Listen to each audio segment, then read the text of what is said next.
Ko Miriam Bookman toku ingoa. My name is Miriam Bookman and I am Deputy Chair of the Holocaust Centre. Welcome to this parliamentary reception for the United Nations International Holocaust Remembrance Day. I welcome all our guests here today. I welcome our host, the Honourable Grant Robertson, Deputy Mayor of Wellington, Sarah Free, Members of Parliament, members of the Diplomatic Corps, the New Zealand National Commission for UNESCO Secretary-General Vicki Soanes. Most importantly, I want to acknowledge our very cherished survivors and their families. We're here this afternoon because the UN General Assembly established UNIHID in 2005 to be commemorated each year on the 27th of January, the day when Auschwitz-Birkenau, the death camp, was liberated by the Soviet Red Army in 1945. The Holocaust was a deliberate attempt to exterminate the Jews, defined by anti-Semitic ideology, propaganda, legislation, and the systematic implementation of the unprecedented extermination techniques.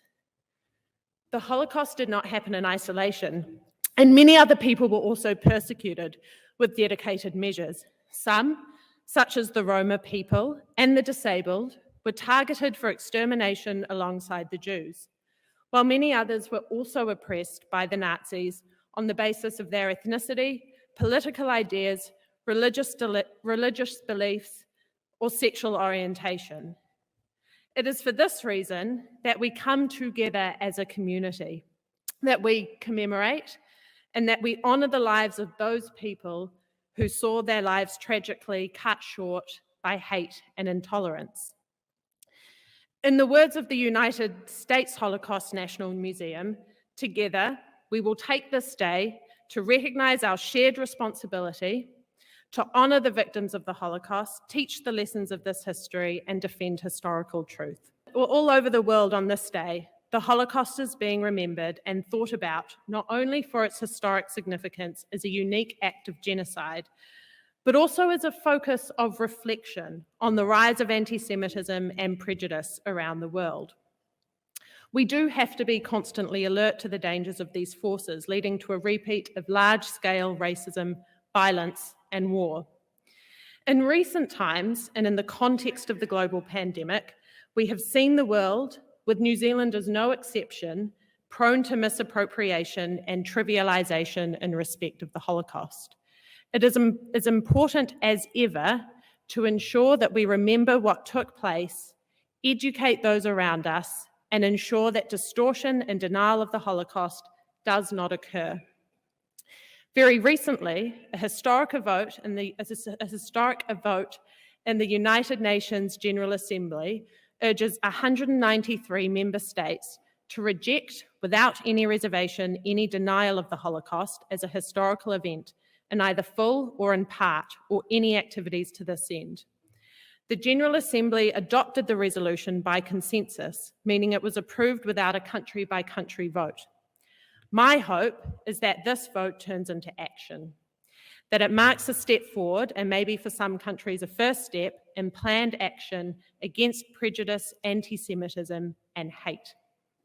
In a New Zealand context, we hope that the UN resolution will help the delivery of the recommendation of the Royal Commission on the Christchurch Mosques massacre, that the government increase efforts against racism and for greater social cohesion. It is certainly for these reasons that the Holocaust Centre will continue with its core strategy to witness, remember, educate, and act.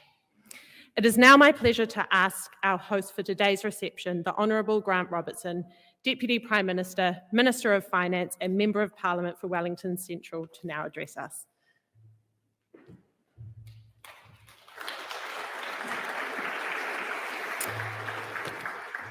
O tihe Māori ora, he mihi ana na mana whenua ki tēnei rohi, a taranaki whānui te upaka o te ika, te Aotearoa whānui katoa, tēnā koutou, tēnā koutou, tēnā koutou katoa. E nā tini mate, haere, haere, haere atura. Piti hono tātai hono, rātou te hunga mate kia rātou. Piti hono tātai hono, rātou te hunga ora kia tātou. E nā mana, e nā reo, a rangatirama a tēnā koutou, tēnā koutou katoa. Nau mai, haere mai ki te whare paramata. Welcome to Parliament. Miriam, thank you for your kind introduction. It is a select group of 100 exactly who are in the room today. You should feel honoured and proud to be a part of that group, but I do apologise to the Holocaust Centre and all of those who would have liked to have been here today. It is unfortunately the world that we live in, but I thank you very much for respecting the public health restrictions that we operate under. They are designed to keep us all safe, but I'm very grateful that we can all come together today in these circumstances to acknowledge International Holocaust Remembrance Day. Can I acknowledge all of the members of the diplomatic corps who are in the room today? There are many of you, so I will not go through you one by one, but I acknowledge all of you here today. I want to acknowledge my parliamentary colleagues, Greg O'Connor, the MP for Ohareau, Camilla Bellich, Labour List MP, Nicola Willis and Chris Bishop, National List MPs. Acknowledge all of them for being here today, and also Deputy Mayor of Wellington, Sarah Free. Sarah, thank you for coming along as well. Distinguished guests, one and all, no mai, haere mai, welcome along today. It simply is my job to welcome you, but I cannot resist the opportunity to pick up on a little on the theme of the day. And when we think about such a cruel, inhumane, and extreme extermination of a group of people, we can have a tendency, as Jeremy said when we were out at Makara earlier, to put it into a very impersonal context. That 6 million people should die is a number so vastly unimaginable that we put it into that statistic rather than into its individual set of circumstances. And that's why I was especially moved by both Eva and Boyd's stories earlier today at Makara, bringing that to us as a very individual set of circumstances, different, but both particularly insightful and moving. And so to Boyd and Eva, I say thank you very much for sharing those stories with us. It is acts of individual and collective resistance that we think of today. There are stories told often of the resistance forces throughout Europe. There are stories told, as we heard today, of individuals who supported and sheltered those who were being persecuted and lived under the threat of being killed. And as we reflect on those collective and individual acts of resistance, it is timely for us to think about what that means for us today. I acknowledge the presence in the room of our Chief Human Rights Commissioner, Paul Hunt. In New Zealand, we have had to face extraordinary circumstances, particularly drawn to our attention on the 15th of March 2019, of how hatred, bigotry, prejudice and violence can come together. And each of us in our daily lives, I believe, has a responsibility to stand up to that. We have a collective responsibility. We invested in the likes of Paul and his commission. We do it every day when we go to the United Nations, Miriam, and we support those resolutions. But it's the individual acts of resistance to racism, the individual acts of resistance to bigotry, the individual acts of resistance to dis and misinformation that I believe is the call of today's theme.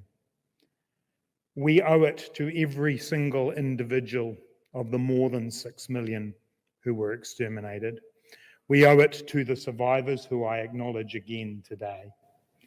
We owe it to the families of survivors. And I thought Eva captured well the trauma, sometimes the stigma that was associated with families of survivors. I acknowledge that we today owe it to them to make sure that our individual acts of resistance against prejudice continue. Each of us knows the moment in our lives, in our days, when perhaps we've turned away from those moments where we could show that individual resistance. And each of us knows that we can and should do better in those moments. But as a country, as a collective, we have an opportunity to lead And we have an opportunity to say never again. Never again to the Holocaust, never again to letting go moments of racism, bigotry, or prejudice without resisting and showing our support for all those who have had to suffer this before. Thank you for the opportunity to be with you today. You are most welcome in the Houses of Parliament. Nō reira, tēnā koutou, tēnā koutou, tēnā koutou katoa.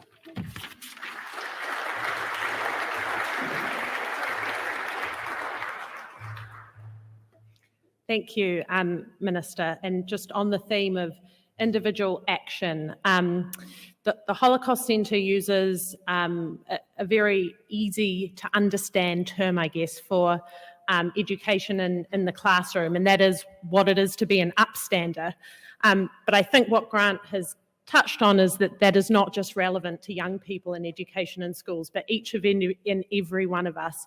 What does it mean to be an upstander, and what can we do in our individual lives, young and old, to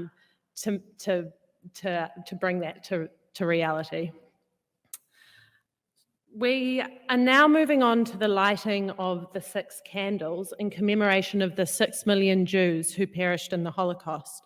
As I said before, many other perished, but the 6 million has become a symbol in many candle lighting ceremonies around the world. So, to light the first candle, I call on Her Excellency Nina Obermeyer, Ambassador of the European Union Delegation, and Rachel Calcoen, a Holocaust survivor from the Netherlands.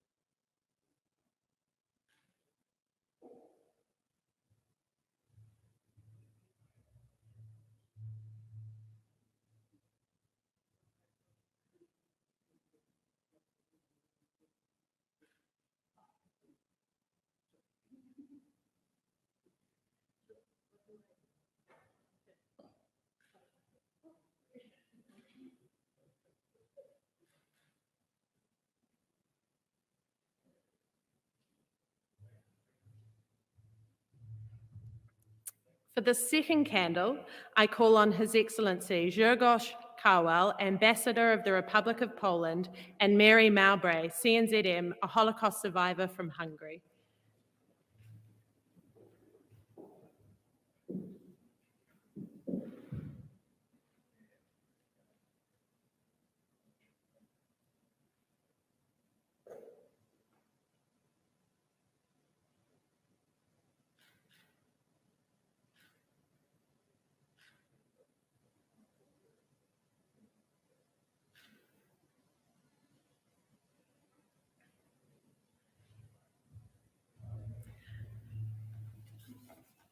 I now call on Her Excellency Miss Mira Walberg, Ambassador of the Kingdom of the Netherlands, and Elizabeth Blau, whose parents are among the righteous of the nations.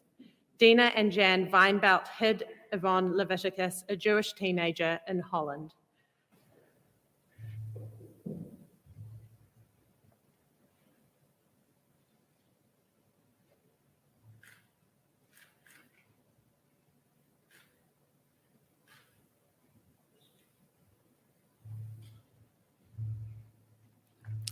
I now call on Karen Puller, Honorary Council of Denmark, and Vera Egermeyer, MNZM, who is a Holocaust survivor, having been a child inmate of Terezin camp in Czechoslovakia.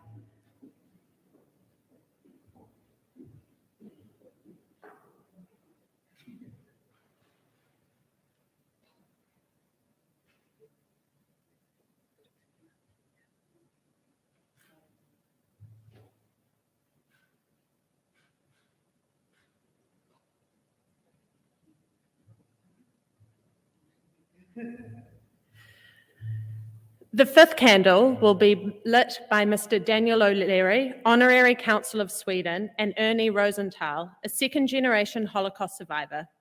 Ernie is the son of Holocaust survivors, his father from Hungary, his mother from Austria. His parents fled Europe in 1939, arriving to New Zealand 3 days before the war began.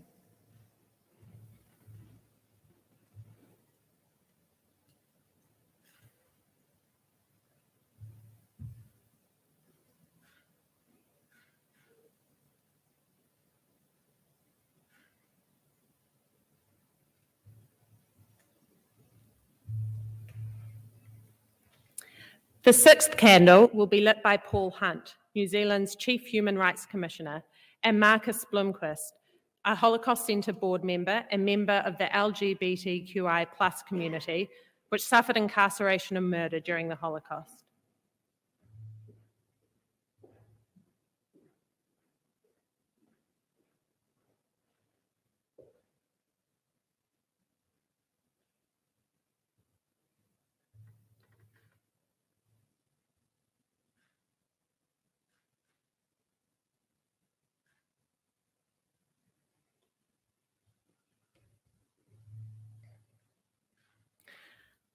Could you please all stand for 1 minute silence in honour of the 6 million?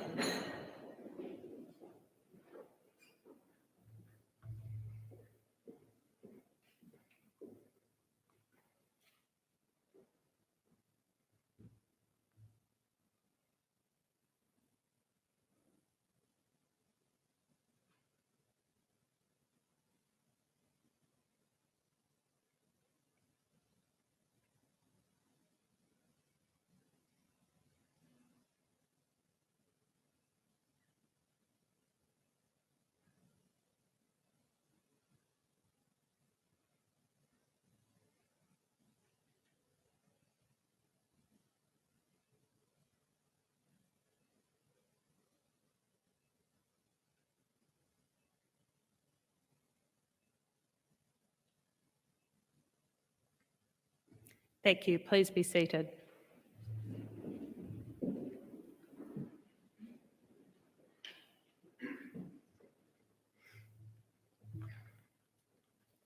Now, the next part of the ceremony is a tribute to Paul Seideman, who sadly died last November at the age of 93. It's actually quite strange to be speaking at this ceremony this year without having Paul's warm presence sitting in the front row. Paul was a Czech teenager in 1942 when he was subject to the Europe-wide Nazi anti-Jewish machinery. Paul survived Lodz, Ghetto, and its liquidation, several labour and death camps, including Auschwitz, and was liberated by the United States Army from Dachau camp in April 1945. We're just going to watch a video dedicated to him.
I'll now, after this, ask our host, the Honourable Grant Robertson, to present the prizes to the winners of the Paul Seideman Annual Composition Award. As noted in the video, this was established with a generous donation from Paul to support the Centre's mission to educate on the Holocaust. The awards are given in 3 categories for students in years 7 to 8, 9 to 10, and 11 to 13. And it's due to the Paul Seideman Annual Composition Award, the Holocaust Centre of New Zealand has seen an increase in teacher responses to our new programs being offered. From our online webinars to our teaching trunks, the Paul Seideman competition has helped to bring Holocaust education to an increasing number of students in schools around the country. Will the winners please now come forward one at a time? So first we have Sophie Innocen, Year 8 from Southland Girls High School in Invercargill.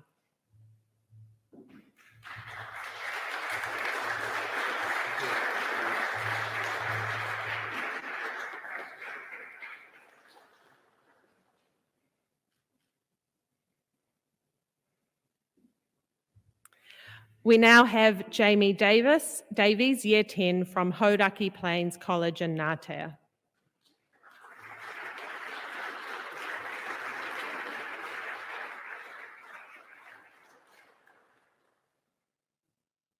And Eden Lee, Year 12, Westlake Boys High School in Auckland.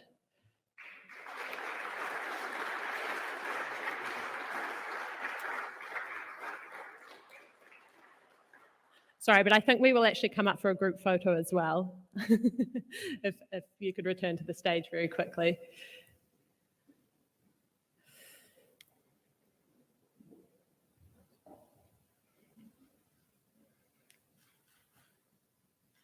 Please congratulate our winners again.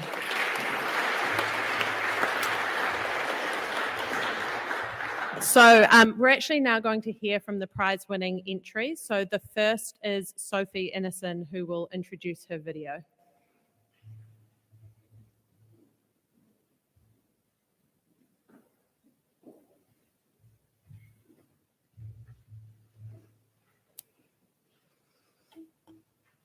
Kia ora, my name is Sophie Anderson. I'm 13 years old and I attend Southland Girls High School. I love learning and enjoy dance, science, and being creative. I've read books, watched documentaries, and recently visited the Prisoners of War exhibition at the Air Force Museum in Christchurch. But learning about the White Rose Group was new for me, and it's given me a deeper understanding of the Holocaust. The challenge for the competition was to communicate how students' actions during the Holocaust impact our students' actions today. At first, I wasn't sure how I could film my response to this challenge, as I was working on my entry during lockdown.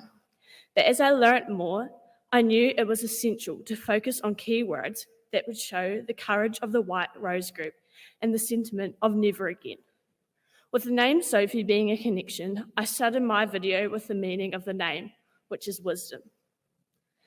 A quote that connected me with Sophie's story was, "Stand up for what you believe in, even if you're standing alone." I therefore wanted to show that even as an individual, starting with one voice, we can make an impact. Equally, I wanted to show the importance of having mentors who can help you understand ideas and events with empathy. Thank you for the opportunity to be here today. I hope my video encourages others to bring this quote of Anne Frank's to life. How wonderful it is that nobody need wait a single moment before starting to improve the world.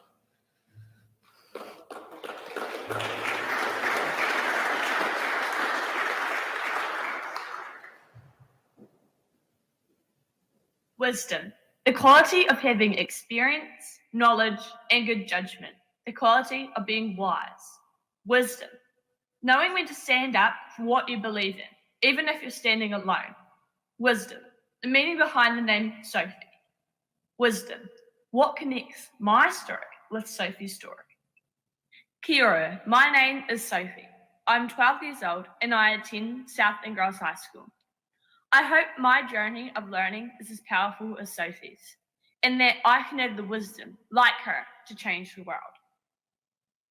Sophie was a key member of the White Rose resistance group, run by students at the University of Munich, who distributed leaflets to attempt to stop Nazi crimes. Her family listened to foreign radio stations and were upset about Sophie and Hans being in Nazi youth groups. They lived in constant fear of what was happening under the Nazi rule. In 1939, Hitler invaded Poland. 2 days later, France and Britain declared war on Germany, and Sophie's brothers were sent to fight.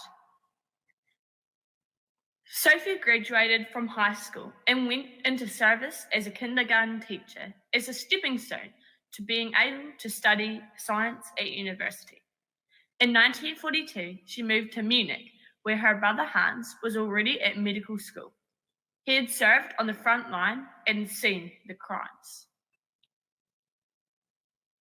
Hans was a part of the White Rose group, who had started printing and distributing leaflets, challenging people and their thinking. Sophie admired their courage to speak and saw how the truth had power. On February the 18th at the university, Sophie and Hans pushed a stack of pamphlets off a railing into the central hall. The janitor saw this and reported them to the Gestapo, and they were arrested and interrogated.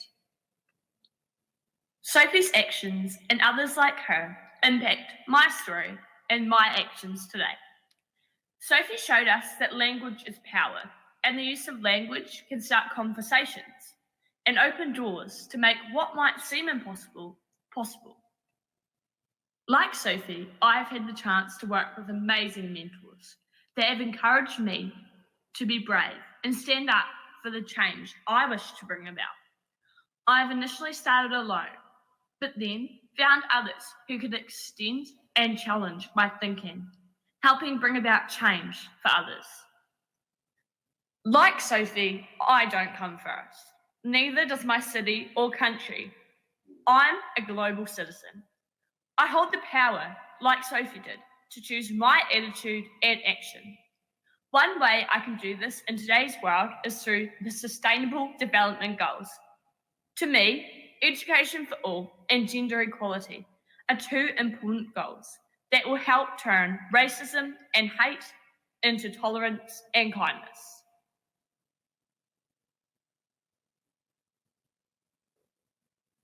The world isn't about finding differences and making gaps wider. It's about finding similarities to strengthen collective action. Sometimes we are one person, but that one person may be just the puzzle piece needed to complete or start a conversation that can change someone's world.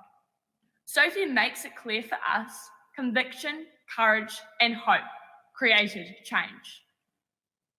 It is up to us as a generation to promote our sustainable development goals and find ways to throw the pamphlets off the railing to reach a wider audience.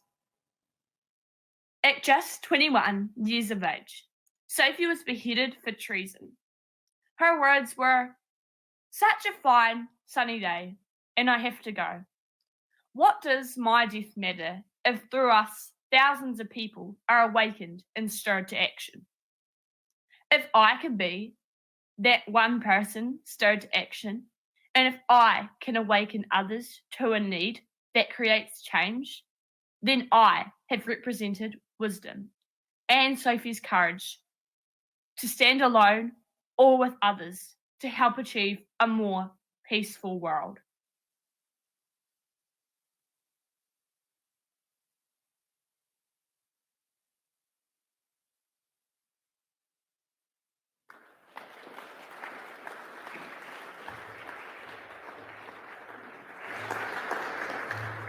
Wow, thank you, Sophie, for that incredibly creative way of conveying such a powerful message, and certainly building on the theme of individual action in terms of what can I do to make a difference in this world. Thank you so much.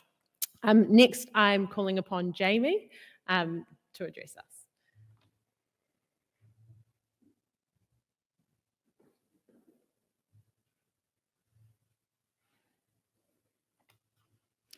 In a war of less than 1,000 people against a mighty army, no one doubted how it was going to turn out. This isn't a subject for study in a military school, but a major subject in a school of human spirit. During World War II, it was a daily battle to survive for the Jewish people. The Nazis' use of death and concentration camps took the lives of many and left many more traumatized. However, spiritual and physical resistance from the Jews made living in these unimaginable circumstances almost bearable. After the establishment of the ghettos at the end of 1939 and the beginning of 1940, Jewish people were living in fear of the unknown. They attempted to preserve their cultural, religious, and individual identities, as well as their previous ways of life. Through the creation of hospitals, soup kitchens, orphanages, schools, and orchestras, they provided each other with the will to live another day. This was the beginning of their spiritual resistance. Roman Kent, a Holocaust survivor, summed up the Jewish perspective perfectly when he said, "Resistance in the Lodge Ghetto was the symphony orchestra. It was a mother giving a child a piece of bread to survive, because resistance doesn't have to be with a gun and a bullet." The Jews believed the biggest resistance to the Nazis was peacefully, through unity. I believe this quote is an incredible representation of the Jews' peaceful mentality. To me, this is proof that even in such a horrific event like the Holocaust, there is always something to be grateful for. On New Year's Eve of 1942, Abba Kovner, the leader of the Partisan group in the Vilna ghetto, realized Hitler's plan. He gained the understanding that the Nazis intended to murder every Jewish person in Europe. He believed the youth needed to be responsible for preventing it. Kovner created a message for all the Jewish youth in the different ghettos across the country. Jewish youth, do not trust those who are trying to deceive you. In front of our eyes, they have stolen our parents, our brothers, and our sisters from us. Hitler is plotting to annihilate all the Jews from Europe. Let us not go like sheep to the slaughter. The only response to the enemy is resistance. Brothers, it is better to fall as free fighters than to live at the mercy of murderers. Resist to our last breath. Kovner's communication was his personal way of resistance.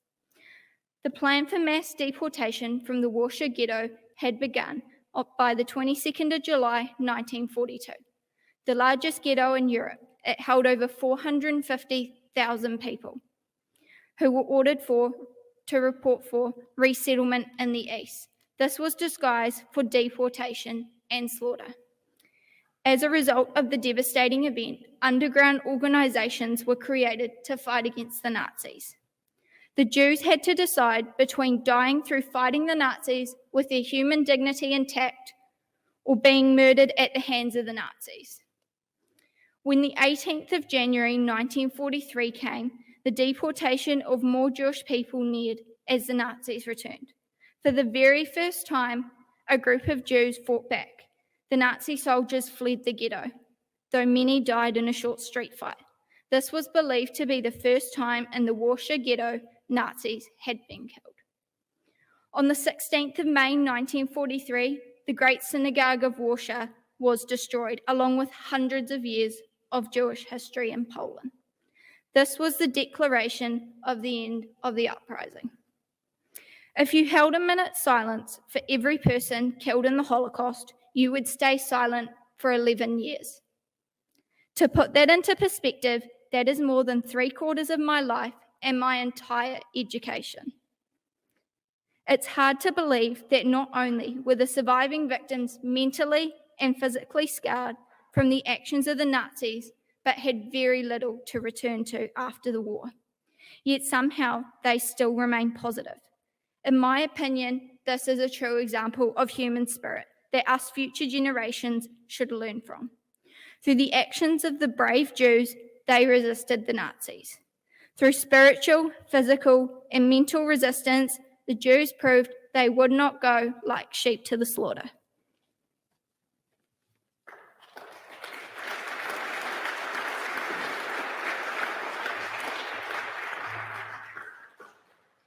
Thank you so much for those powerful words, Jamie. Resistance is actually a theme of this year's Holocaust Remembrance Day, and we'll be talking more about that later on in the ceremony. Next, I invite Eden to share his entry.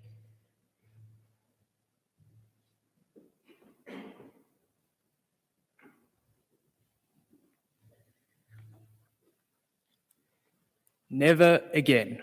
This statement is engraved on memorials scattered across the breadth of Europe, forming one of the last visible remnants of the Holocaust, in which over 6 million Jews would perish. Yet despite the grasp of the Third Reich, groups undeterred by fear rose up and resisted the crushing impositionment of the Nazis and its associates. These groups varied in both size and magnitude, from small families like the Dutch Uverstegens in joining the Dutch resistance, through to the actions of the hundreds in the Warsaw Ghetto, or the thousands who valiantly fought for the Jewish Military Union. With the occupation of the Netherlands occurring in May 1940, the Dutch Uverstegens saw the implementation of forced Jewish relocations from Amsterdam, resulting in the Dutch Jewish population of the Netherlands decreasing from 150,000 to a mere 5,000 individuals throughout the course of the war. For sisters Freddie and Truus Uverstegen, they witnessed this firsthand in their city of Haarlem. The late Freddie stated in 2016 that she recollected Germans banging on doors that made so much noise you'd hear it in the entire neighborhood. It was very frightening. Thus, wanting to liberate their nation, Freddie and Truus joined the Dutch Resistance, a fleeting yet determined organization consisting of figures from the clergy, the former military, and everyday Dutch citizens who wanted to make a difference. It cannot be understated how much courage the Uverstegens would have had to muster in order to join the resistance, given that Freddie at the time was only 13 and Truus 16. Being a 16-year-old myself, it is inspiring to see how both sisters put their own lives on the line in order to stop the everyday injustices that they were forced to witness. Both would have had so much to look forward to in life if they had just turned a blind eye. Yet they knew it would mean nothing if others were not allowed to have those very same experiences due to their race or beliefs. This was why both sisters went ahead with conducting missions for the resistance, even though the result was oftentimes the tragic loss of life for both sides. In some cases, Truus stated that it poisoned the beautiful things in life. But she went through with the missions because she knew that it would be for the greater good, which in her eyes was a continent at peace and one that would be filled with freedom and hope. 82 years from when they first joined the resistance, their message still rings true to both myself and countless others. When we see peace threatened and freedom stifled, even though it may be easier to turn away, to hide from the truth, we need to have the courage in order to confront those responsible directly, lest we repeat the mistakes of the past. Resistance was encountered in all facets of society, including those actively persecuted by the Nazis, most notably the Jewish inhabitants of the Warsaw Ghetto. Constructed in August 1940, the ghetto was meant to be a stopgap until the infamous Treblinka complex could be completed. However, this did not make the situation in the ghetto any better, as 450,000 individuals were crammed into its tight quarters.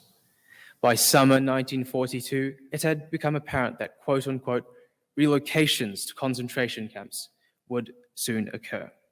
So the Jewish Military Union, or Żydowskie Związek Wojskowy in Polish, with initially a mere 20 members, had taken up arms smuggled in by sympathetic Poles and couriers for the Polish government in exile, in an attempt to prevent what many knew would be the extermination of all inside the ghetto. The ZZW reached 500 members by summer 1942, enough for an uprising. Thus, later in summer, the Warsaw Ghetto Uprising had occurred.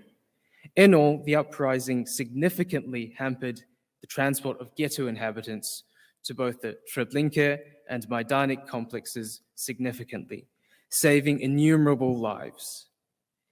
However, most Żydowski Związek Wojskowy members were captured, most notably the unknown Warsaw Ghetto boy, known from the 1943 photo captured during the ghetto's dissolution. After the war, the photo would become the symbol for resistance against the horrors of human conflict.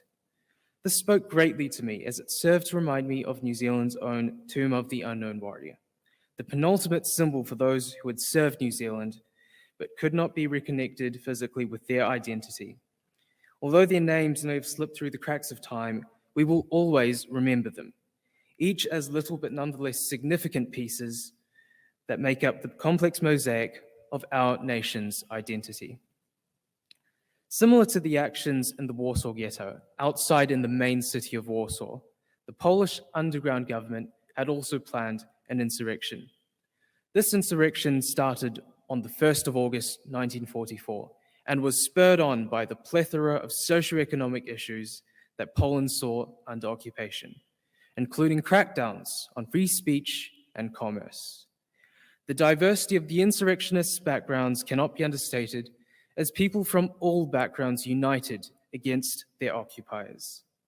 Such was the case of August Brown, who was of Nigerian descent. As Brown was a subject of the British Empire, his family urged him to emigrate to the United Kingdom, preceding the imminent invasion of Poland. But Brown refused, stating his intentions in preserving the sovereignty of his beloved country. The story of Brown gives an important precedent for us today, as he shows that resistance is not something that belongs to the domain of any particular group of people.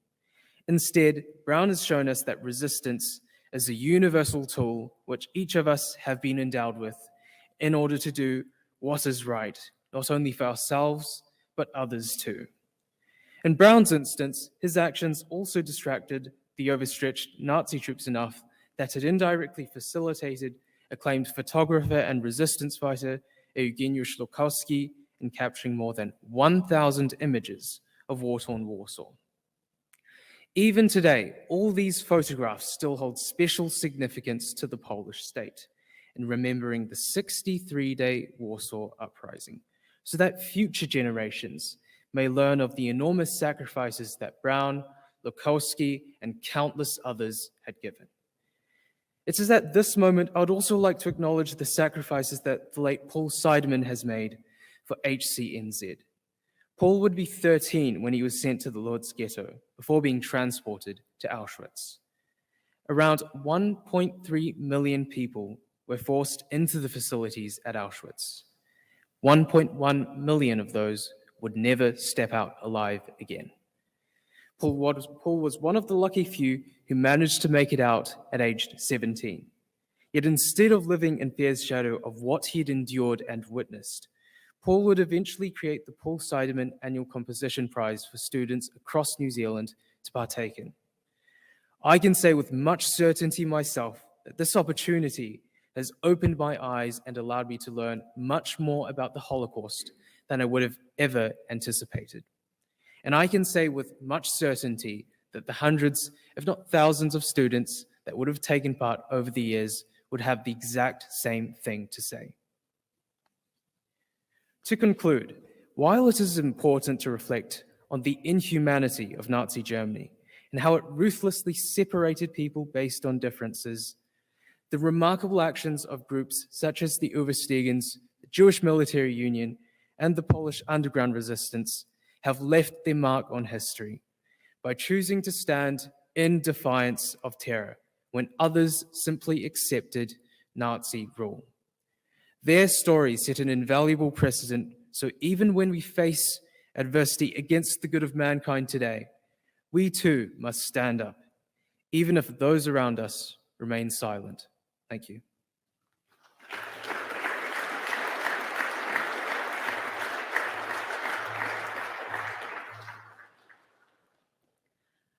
I'd just once again like to congratulate our 3 award winners for their incredible contribution and incredible public speaking up on stage as well. So thank you again. We will now watch a video from the Israeli Knesset member, Moshe Tur-Paz.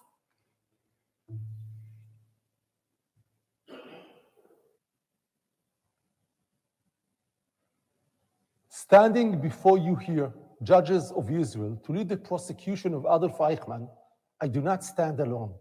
With me stand 6 million accusers, but they cannot rise to their feet, point an accusing finger towards a glass booth and cry, I accuse. For the ashes are piled on the hills of Auschwitz and the fields of Treblinka, washed away in the rivers of Poland. The graves are scattered throughout the length and breadth of Europe. The blood cries out, but the voice is not heard.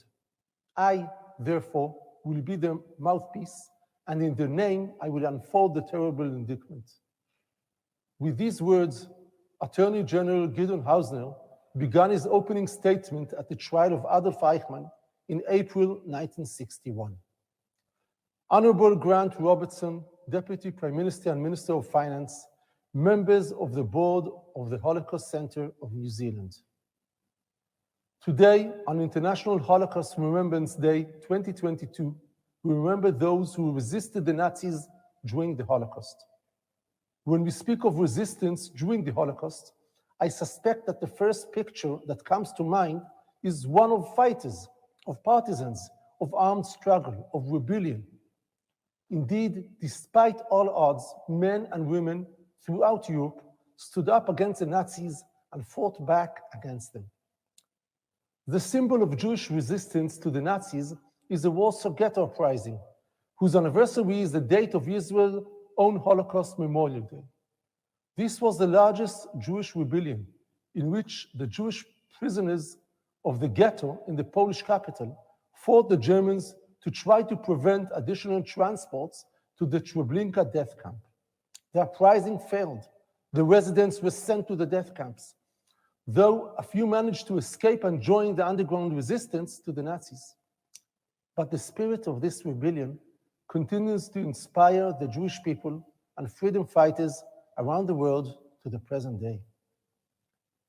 But today, International Holocaust Memorial Day 2022, from this distinguished forum, I would like to address a different type of resistance. I speak of those people, the oppressed, weakened, miserable, persecuted people who, despite the circumstances and terrible conditions, refuse to forget their humanity. They resisted attempts to strip them from the sense of humanity, even at great personal risk, during the darkest time known in human history. When I hear of resistance, my mind recalls the starving Jewish man from the Krakow ghetto, by now basically skin and bones, who for 3 years has not eaten food fit for human consumption, who gives his last bits of bread to his neighbor because he is dying, because he now needs this food more. My thoughts wander to that group of Hasidim taken to be killed at the Plaszow camp, who started dancing, that group of young men, happy and dancing, dancing and singing, as they jumped into the pit on the way to their deaths, as the hail of bullets rained down upon them. That is how they met their death, with the joy of life. And I think of the righteous among the nations, Irena Optiker from Poland, who hid 12 Jews in the basement of her home. Henrietta Voita, who smuggled children out of the Westerbork camp in sacks of potatoes, milk cans, and bags of laundry, and brought them to Dutch families who sheltered them. These too are heroes. Viktor Frankl, who survived the Holocaust, wrote in his books about the experience of death and also offered a new perspective on life.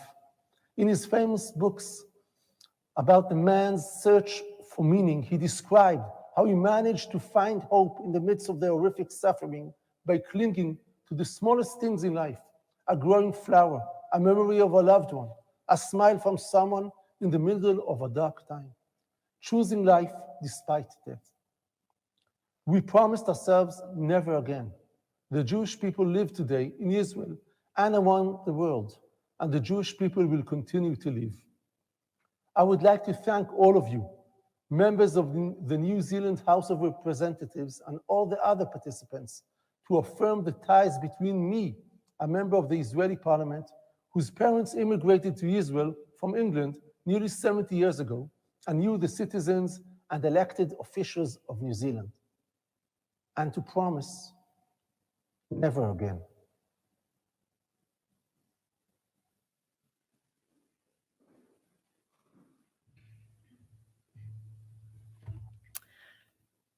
A virtual thank you. Our theme for this year's commemorations is resistance, and you've heard much on that theme already. The theme is resistance in its many different forms against the genocidal aims of the fascist and Nazi regimes.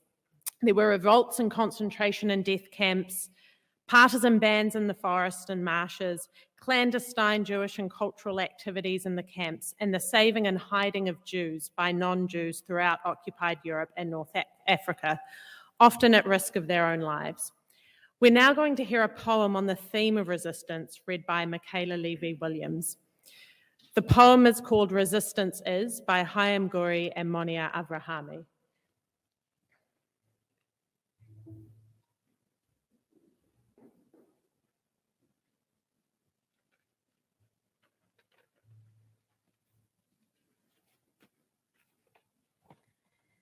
Resistance is.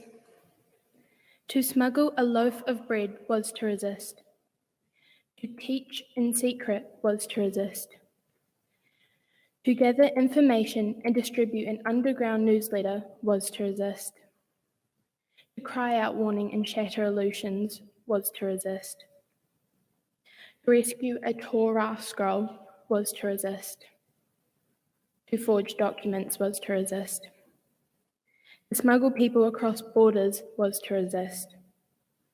To chronicle events and conceal the records was to resist. To extend a helping hand to those in need was to resist. To dare to speak out at the risk of one's life was to resist.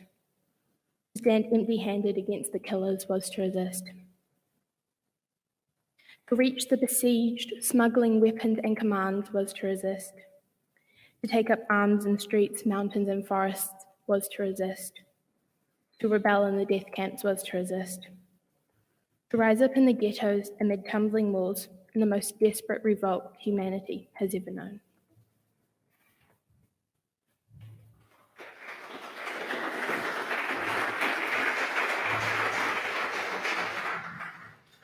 Thank you so much, Michaela. Lottie Weiss, an extraordinary woman and survivor who passed away in Australia last year, was Michaela's great-great-aunt, which makes Michaela's contribution to this ceremony, in my view, an act of resistance in and of itself. May Lottie's memory be a blessing.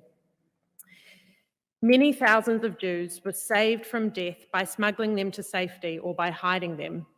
The brave people who engaged in that form of resistance are recognised by the State of Israel as righteous among the nations, and more than 27,000 such awards have been made. We will now hear an incredibly inspiring story of a righteous couple in the Netherlands, Johan Fritz Harkins, who later immigrated to New Zealand. We're going to hear from them virtually as their family could not make it today due to the COVID pandemic situation, but are certainly here with spirit and here in spirit and are here online.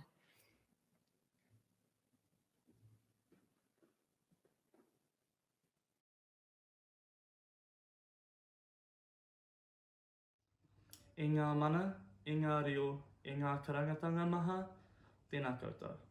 I would like to first mihi to Te Aotearoa mana whenua of the land where this ceremony is taking place, and secondly thank the Holocaust Centre for inviting our whānau to take part in today's proceedings. This is an honour and a privilege, particularly significant to our family as the Holocaust Centre has given us so much tautoko and guided us throughout our research.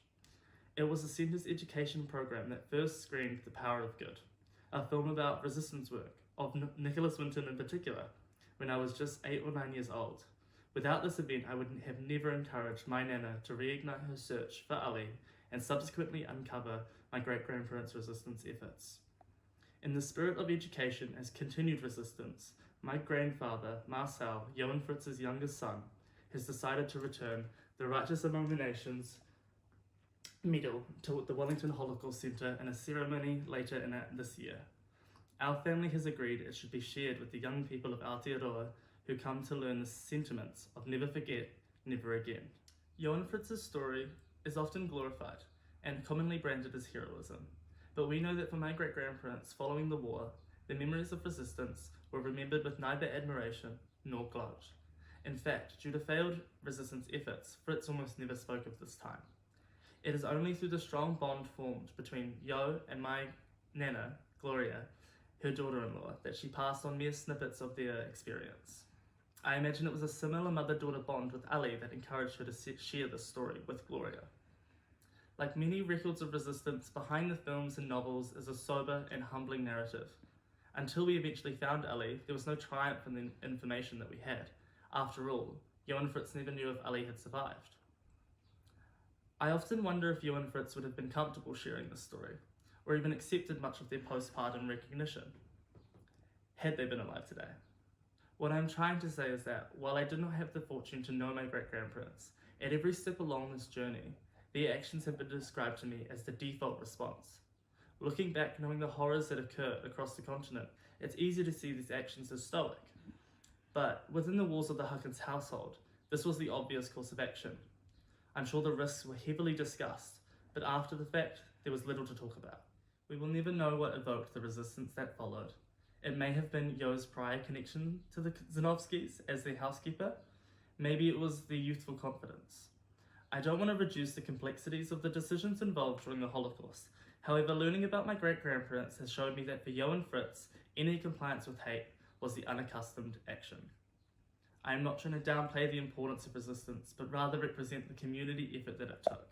Had there not been a mix of organised and spontaneous resistance from these like-minded people, many of the resistance efforts would have failed and never been attempted. Through this network, Fritz began sabotaging German airplanes, forging false documentation, and providing bicycles for Jewish people to flee the country. Yo sewed gems and valuables into the lining of Jewish children's jackets, and was probably largely responsible for caring for Ali in the first 2 years of the occupation. It's important in this story to also mention Ali's uncles, who themselves facilitated the temporary fostering of Ali to the Huckins family. They gave Yo and Fritz an opportunity to fight indifference, and themselves also saved lives of numerous other Jewish people around Holland. It's also important to recognise the Neal family, who sheltered Ali for the latter half of her infancy, when illness riddled the Huckins family home. Their resistance was in spite of indifference, but I imagine it also gave Yo and Fritz hope that their family would survive without having to compromise Ali's safety. Finally, it's crucial to mention Ali's mother Gita, who perhaps in this story sacrificed the most. Her parting with Ali, although necessary, must have felt far more bitter than sweet. This separation is something I think about regularly, and each time it would always emphasize the risk and emotional toll that leaving Ali must have had on Gita. The determination to see her family alive and prosperous is one that cannot be wholly described in a few sentences, but can be paraphrased by the word resistance. All throughout her life following the war, this continued. She immigrated many times and shifted her family for better opportunities, often as a single parent. She sheltered another Polish Jew who also had no family left. And so we see the spirit of resistance and self-sacrifice, both during the war, when she fled from the Netherlands, and following the war, within Gita herself. We wholeheartedly accept and are humbled by the recognition of Yo and Fritz as resistance members, but we know that it was beyond just personal sacrifice. It was the common ideology amongst many people, young and old, that facilitated and organised resistance. Before I end, I want to mihi to Ali Montagari, previously Ali Zinovsky, for allowing us to share her story and being so encouraging over the years. She is truly a loved member of the Huckins family, and through sharing her story has continued the spirit of resistance. I will leave you with some words from her. The opposite of love is not hate, it is indifference. The opposite of beauty is not ugliness, it is indifference. The opposite of faith is not heresy, it is indifference. The opposite of life is not death, it is indifference. Tēnā koutou. Again, another virtual thanks for that presentation. And if anyone is interested in hearing more from the family, there was a lovely interview on RNZ this morning with Catherine Ryan that goes into more detail about the incredibly inspiring story. The Holocaust Centre is extremely grateful for this account and for the future presentation of the medal to the centre. The medal will be used by the centre to continue to educate right from wrong and what it means to be an upstander in difficult times. UNESCO, the United Nations Educational, Scientific and Cultural Organisation, is charged with providing educational outreach on the Holocaust. In Aotearoa, New Zealand, it has been since 2009 the very supportive major co-sponsor of the annual Holocaust Remembrance Day, not only here in the capital, but also in Auckland, Hamilton, Christchurch, and now for the first time in Nelson. We are very grateful for this ongoing support. And I now invite Vicki Soanes, the Secretary General of the New Zealand National Commission for UNESCO, to speak to us.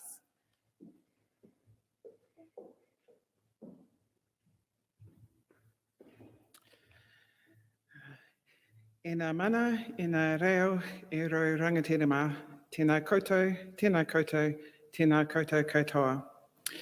Firstly, I just wanted to say thank you to the Holocaust Centre of New Zealand for inviting me to speak today. It is an honour to be part of today's commemorations. As Secretary General for the New Zealand National Commission for UNESCO, I've attended these commemorations for over a decade, and the Commission has a long history of supporting Holocaust Day. It is a fitting relationship, as our organisations are based on the same foundations and our kaupapa align. UNESCO was established as a specialised agency of the UN after World War II to ensure that such wars didn't happen again, particularly the persecution of peoples, such as occurred with the Holocaust. At the heart of UNESCO is the belief that political and economic arrangements will not produce lasting peace, and the only certainty for world security is intellectual and moral solidarity. Every year, UNESCO reconfirms its unwavering commitment to counter antisemitism, racism, and other forms of intolerance that may lead to group-targeted violence.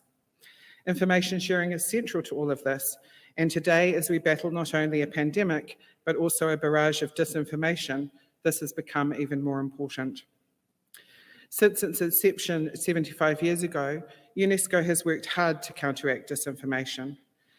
Unfortunately, it's never an easy job, even more so with the rise of social media and the associated ease of spreading ideas that are unsupported by robust evidence, and that all too often promote views that denigrate particular groups. Every person deserves to have access to quality information. Community-wide and community-based initiatives play an important role to share such information, particularly to ensure that people are able to develop fact-based views. And of course, the New Zealand Holocaust Centre is an excellent example of this, and I congratulate them on their ongoing efforts in this regard. When I reflected on today's theme, resistance, it stirred up a great deal of emotion. Thinking back to those that took part in the resistance movement, to their heart, to their bravery, no matter what their role, I have such admiration. And as Minister Robertson referenced earlier, the testimonies of Eva and Boyd earlier today, and indeed the last testimony that we just heard, are fantastic examples of extraordinary and inspirational action. Then there is the frustration of knowing that the word resistance has become the battle cry for those currently spreading disinformation. The Holocaust is being misused as an emotive tool to further the spreading of disinformation. Holocaust distortion is rife.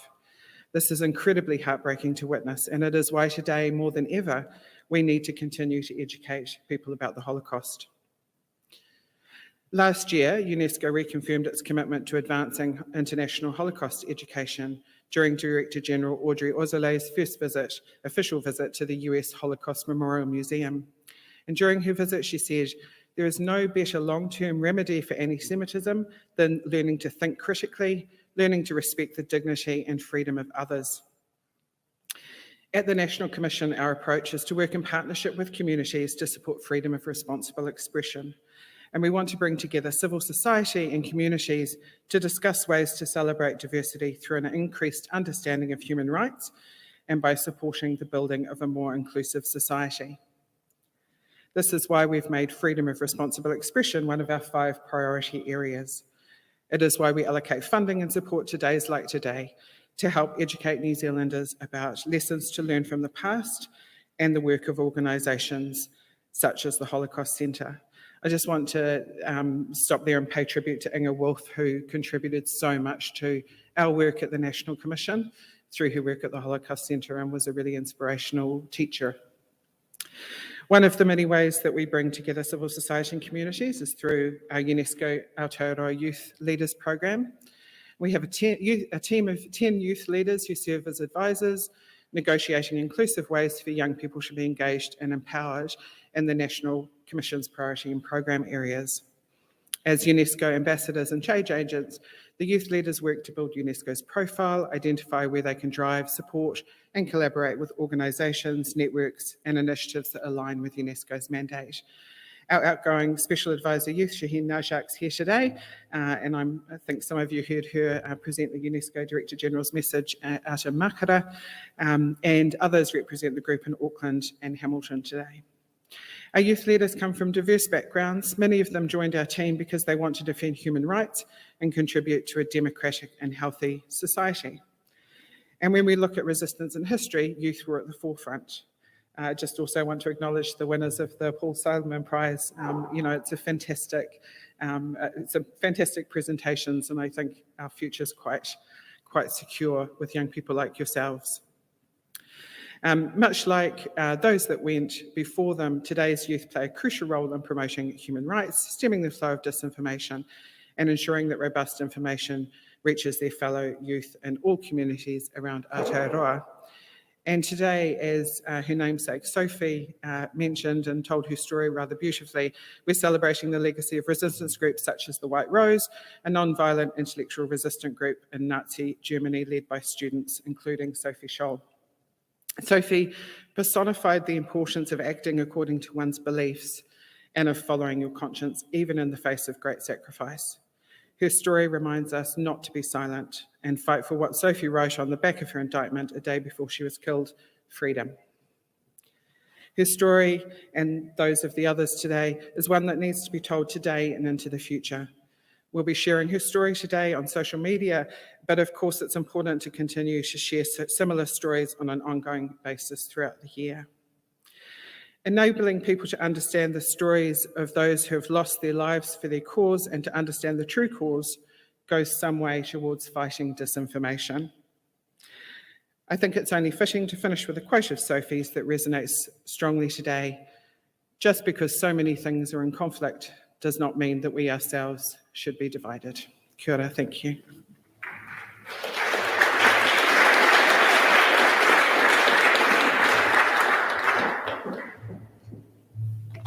Thank you, Vicki.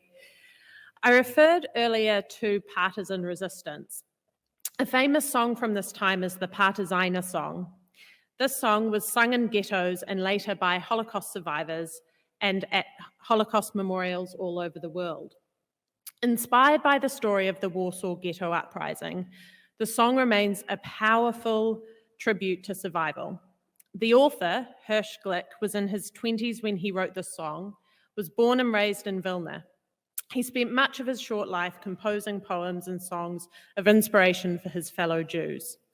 Glick managed to flee when the Vilna ghetto was being liquidated in 1943, but was later captured. He was later deported to a concentration camp in Estonia. He escaped in 1944, but was never heard from again and was presumed captured and executed. The Partizina Song was written in Yiddish and has now very specially been translated into Te Reo Māori by Hemi Kelly, Ngāti Maniapoto, Ngāti Tahu, Ngāti Whaua of the Auckland University of Technology. You will hear now the very first public performance of this incredibly special version with the original organised by Ali Rabinowitz of the We Are Here Foundation in Perth. Anastasia Reid will perform with Liam Fury accompanying on the piano. Both are students at the New Zealand School of Music.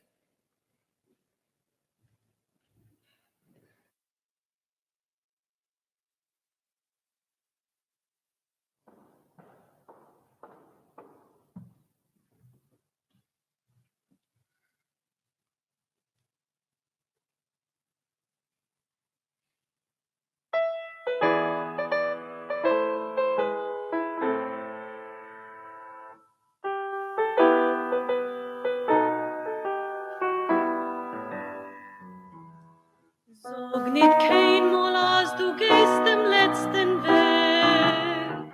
Hast himmeln blauen, verstillen blaue Tag. Kommen weg noch unser ausgewenkter Schau. Sveta pojkt und unser Trott mir seinen Dom. Kommen weg noch unser ausgewenkter Schau. Sveta pojkt und unser Trott mir seinen Dom. Vom grünen Palmenland bis weißen Land von Schnee. Wir kommen und mit unser Poi, mit unser Weg. Und Wege fallen, Cäsar spritzt von unser Blut. Sprotzen wird durch unser Gewühe, unser Mut. Und Wege fallen, Cäsar spritzt von unser Blut. Sprotzen wird durch unser Gewühe, unser Mut. Svett die Morgensonn begilden uns dem Heim. Und der Nächten wird verschwinden mit dem Feind. Nur heute verzusammen wird die Sonne dem Gehör. Wie Aotearoa gehen das Lied von Tor zu Tor. Nur heute verzusammen wird die Sonne dem Gehör. Wie Aotearoa gehen das Lied von Tor zu Tor. To sag nicht keinmal, als du gehst dem letzten Weg. Hast himmeln blauen, verstillen blaue Tag. Kommen weg noch unser ausgewenkter Schau. Sveta pojkt und unser Trott mir seinen Dom. Kommen weg noch unser ausgewenkter Schau. Sveta pojkt und unser Trott mir seinen Dom. Das Lied geschrieben ist mit Blut und nicht mit Blei. Es ist not kein Lied von a Vogel auf der Frei. Das rote deutsche Wind verlängt geblendet. Das Lied gesungen mit Naganes in die Hand. Das hat ab und zwischen fallen die gewähnt. Das Lied gesungen mit Naganes in die Hand.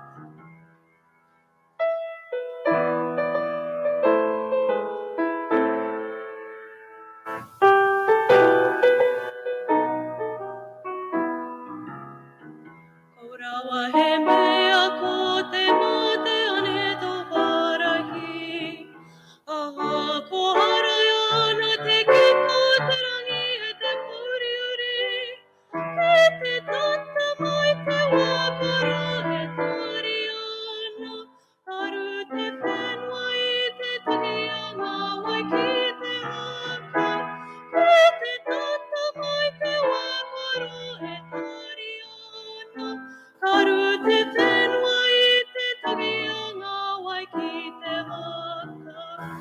Maite fenwa ote niko kite fenwa koke ote huka. E haere ne mato wirunga ite kore ari me te tipa tipa. Katonga wai pepe ayo mato tuto kite papa. Kapuawa mai rera tomato maya me tomato kama. Katonga wai pepe ayo mato tuto kite papa. Kapuawa mai rera tomato maya te mato te tapa. Kapiti tonu te raite ataka o te rangi. Katuanga raru ona nai kangaro me te hokakare. Ake te roa te waimo ai te aranga ai ono te ra.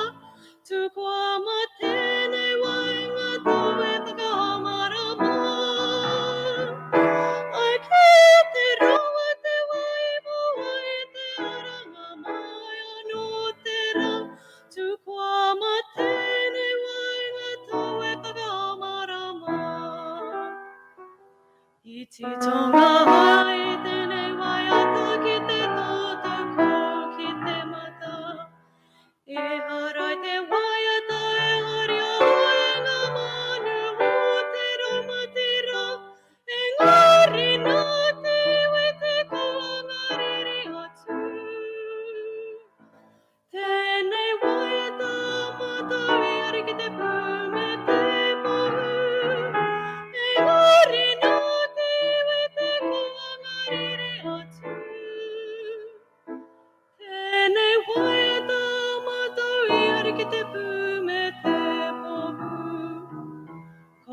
Awa he mea ko te mate ane tō parahi.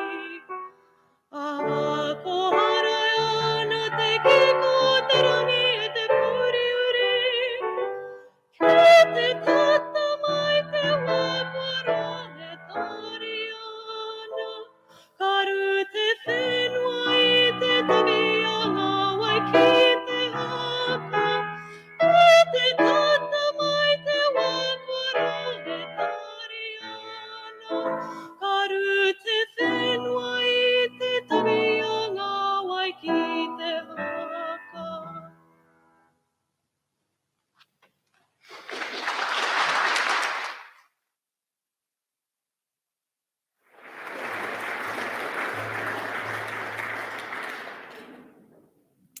Thank you for that incredibly special performance of what I think is a real taonga to have such an important and stirring song translated into Te Reo Māori for our context.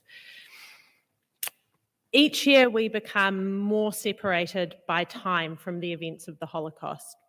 And whilst it's the Centre's mission to ensure that the passing of time does not amount to a passing of memory or a decrease in action, the reality is that each year we lose more very cherished survivors.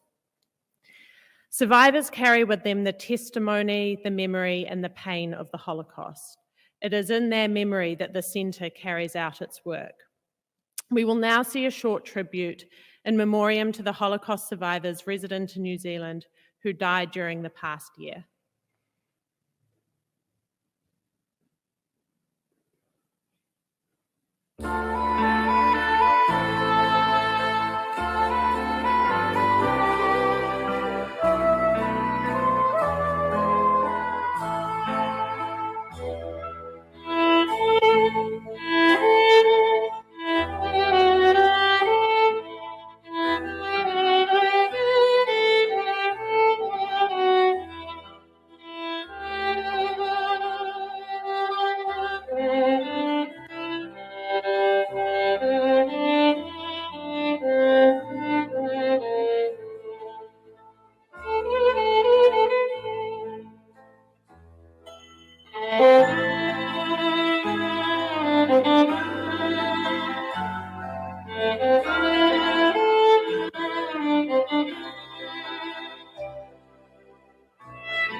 We really do honour the memories of their lives, and in particular I give mention to Inga Wolf, who was one of a group of founders of the Holocaust Centre of New Zealand. Inga's vision and drive is the reason for the many activities that the Holocaust Centre is responsible for today, and today's ceremony feels that little bit more empty without her here. On a slightly lighter note, Inga and the Centre featured in the Dom Post quiz on Monday, and if that's not a testament to someone's influence, I do not know what is. Friends, as we near the end of the ceremony and reflect on the what next, I am proud to update that the Holocaust Centre's strategy going forward is moving from strength to strength. We have advanced plans to open a centre in Auckland at the new Jewish Community Centre site, not to diminish the importance of the Wellington Centre, of course. We are delighted to have recently appointed our new CEO, Gillian West. Gillian, based in Auckland, has the skill set, passion and drive to take the centre forward and ensure that we continue to educate widely the lessons of the Holocaust. The work of the Holocaust Centre in itself is an act of resistance, the theme of this year's Memorial Day. I invite you to consider what you can do to shape resistance in your everyday life against prejudice, injustice and anti-Semitism. I invite you to use this ceremony of reflection to motivate action going forward.